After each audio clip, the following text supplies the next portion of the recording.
বেসরকারি স্কুল কলেজে কর্মরত এমপিওভুক্ত শিক্ষকদের বদলি আবেদনের বিজ্ঞপ্তির খসড়া প্রস্তুত করেছে মাধ্যমিক ও উচ্চশিক্ষা অধিদপ্তর মাউসি। খসড়ায় বদলি আবেদনের ক্ষেত্রে ১৪ দফা নির্দেশনা দেওয়া হয়েছে। খসড়াটি আগামীকাল মঙ্গলবার চূড়ান্ত হওয়ার কথা রয়েছে। খসড়া বিজ্ঞপ্তির তথ্য অনুযায়ী বদলি নীতিমালা অনুযায়ী বদলিতে আগ্রহী শিক্ষকরা মাউসির নির্ধারিত ওয়েবসাইটে মোবাইলে পাঠানো ইউজার আইডি ও পাসওয়ার্ড ব্যবহার করে আবেদন করতে পারবেন। আগামী ২১ থেকে ২৭ আগস্ট পর্যন্ত অনলাইনে আবেদন করা যাবে।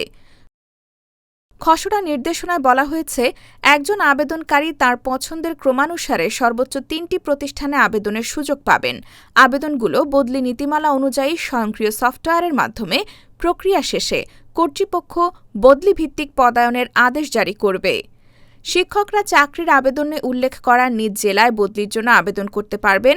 নিজ জেলায় পদ শূন্য না থাকলে নিজ বিভাগের যেকোনো জেলায় বিদ্যমান শূন্য পদের বিপরীতে আবেদন করা যাবে। পাশাপাশি স্বামী বা স্ত্রীর নিজ জেলা অথবা স্বামী বা স্ত্রীর কর্মস্থলের জেলাতেও বদলির আবেদন করা যাবে।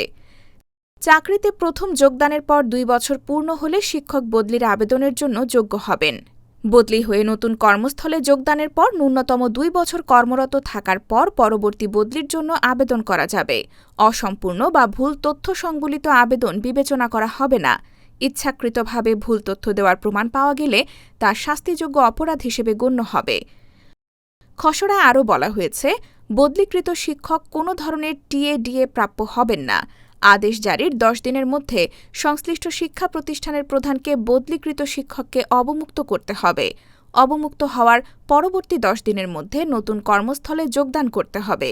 অবমুক্ত হওয়া থেকে নতুন কর্মস্থলে যোগদান পর্যন্ত সময় কর্মকাল হিসেবে গণ্য হবে।